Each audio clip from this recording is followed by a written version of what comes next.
Welcome to the second episode in SPSS number 1. This time we'll be taking a look at Chapter 2 and the example from the Yaki text regarding how to run descriptive statistics such as frequencies, measures of central tendency, and measures of variability. So rather than having you type in all this information, I have provided a data set for the example that Yaki uses in the beginning of Chapter 2. And you can see from this data set, we're in the data view, and we're looking at gender, math exam, college, and SAT quant, which is the quantitative portion of the SAT assessment, as the 4 variables. And you can see we have 10 different cases, or 10 individuals for whom we have data. So what we'll do is we'll take a look at gender and figure out how to code for 1 and 2 and to define those, and also the same for college. SAT, quant, and math exam are 2 variables that are continuous variables that provide some scores on a test. So next, let's take a look at the variable view, and we can see here that we have each of our 4 different variables.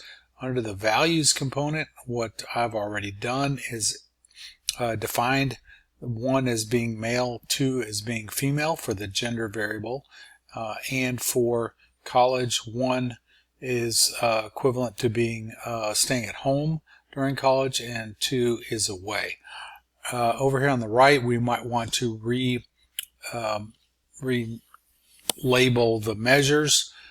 Gender is a nominal variable or categorical variable because it's either male or female, and also our college variable is nominal as well. So I'm going to set those, and then I'm going to let scale remain as it is. So next I'm going to pick up on page 22 of the Yaki text, where we actually analyze the data. And so the first thing that we would like to do is to calculate frequencies for gender and college. And so I'm going to select Analyze, and then Descriptive Statistics and Frequencies. And once I do that, I'm presented with a window that allows me to enter variables over to the right. So I'm going to highlight gender and college and send them over there. And according to Yaki, he just wants you to just go ahead and see what's produced by that. And then when we do that, you can see that a second window opens. So up there we can see we have the data set for Chapter 2, and now we have some output for gender that tells us how many individuals are male and female in our data set, and also up here it shows us how many valid are valid or missing. Missing means that we would have missing data there.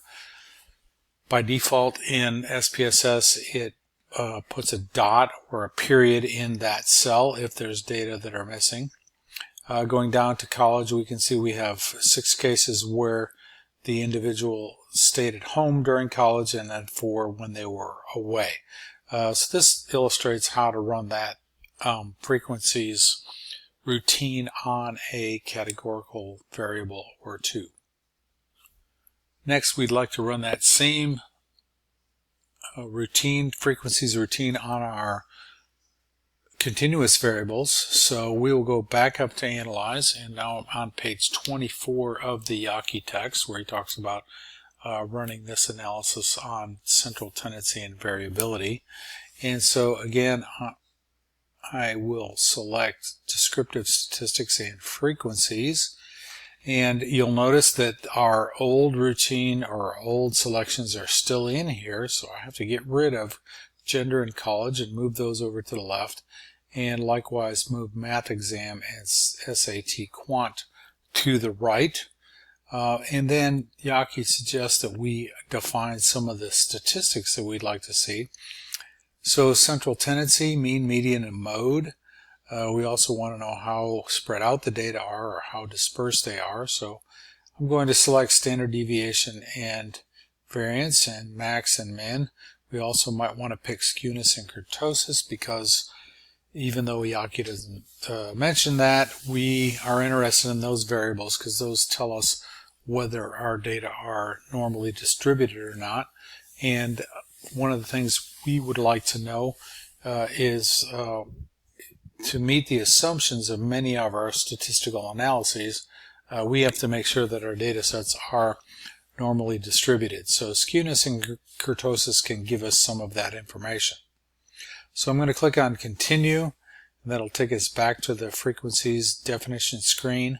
I also want to uncheck Display Frequency Tables, because for math exam and SAT Quant, I don't want to look at the number of times each of those scores showed up, because it just kind of complicates things. Then I'll click OK. And then again, our output window. So just to sneak back, here's our data window. Once we run the analysis, you'll notice that our output window actually adds the new information below the old. So here we can see our frequencies tables from the previous analysis and now. For Math Exam and SAT Quant, I can see the mean, median, mode, standard deviation, all these descriptive statistics for each one of those two different variables. Next, I'm going to go back to our data view to make sure that when I run the next analysis that these are the data that are going to be included. One of the idiosyncrasies of SPSS is that you could have multiple data windows open, and depending on which one is active, that will be the one that is actually subjected to the analysis that you select. So it's important to highlight that data set. And then the architect at the bottom of page 24, he asked about how to run the means procedure. So we'll be doing that, which is a way to kind of slice and dice our data according to our categorical variables. And so for this first one, we're going to go to Analyze, and then we're going to now select Compare Means and select the means procedure. And now you see we have a dependent list and an independent list.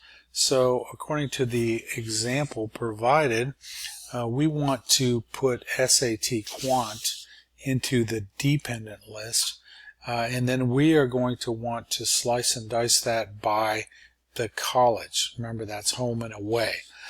So this particular view is going to take and provide us with some variables broken out by the levels of this categorical variable.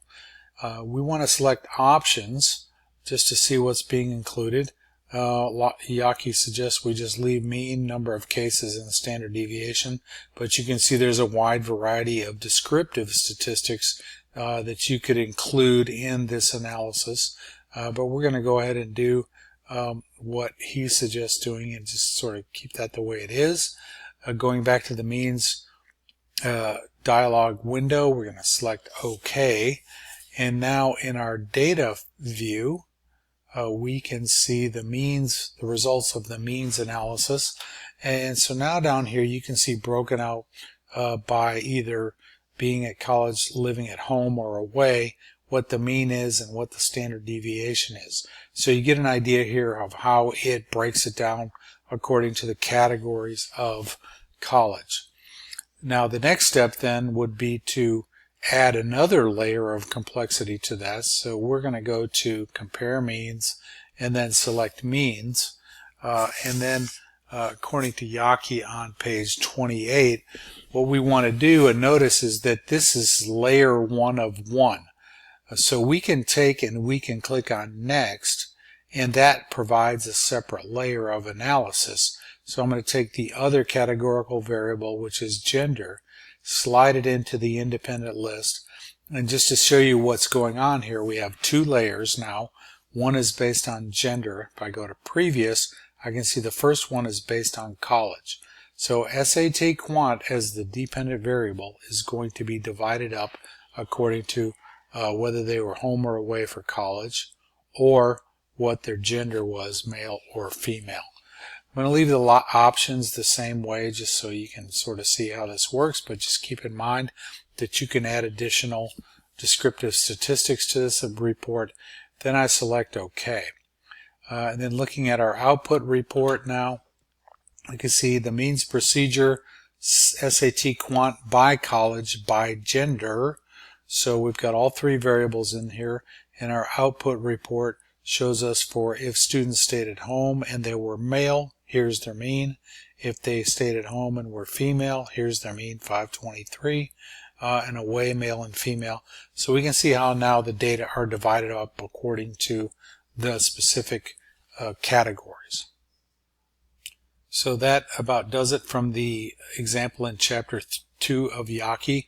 There's one other thing that I did want to show you, and that is the sorting capacity in SPSS. So suppose I wanted to sort according to SAT Quant. I can go up here to Data, and I can sort my cases, or each row, according to whichever variables I want. And so in this case, I want to take SAT Quant and sort by that. So I'll select that variable and put over here under the Sort By window. You notice also I can sort by ascending or descending. So if I want to go small to large or large to small. And then if I click OK, we can see that now all of these cases, 1 through 10, are sorted according to their SAT quantitative score. So that's a kind of a feature that's in there, and you'll be asked to do that in this first assignment to sort the data files. So that's how you go about doing that. So I hope that this helps you to sort of recognize how to use the SPSS package. One other feature that I want to note is that you have the capacity of saving these files. So if you go to File, Save, and File, Save As, it gives you the option to put these wherever you want. So if you want to put these on your desktop or wherever, it will create a data file for both the data set and the output file. So I'm going to cancel out of that also to show you that this output file, it's possible to take that and copy and paste some of the output into a Word document, as well as save it.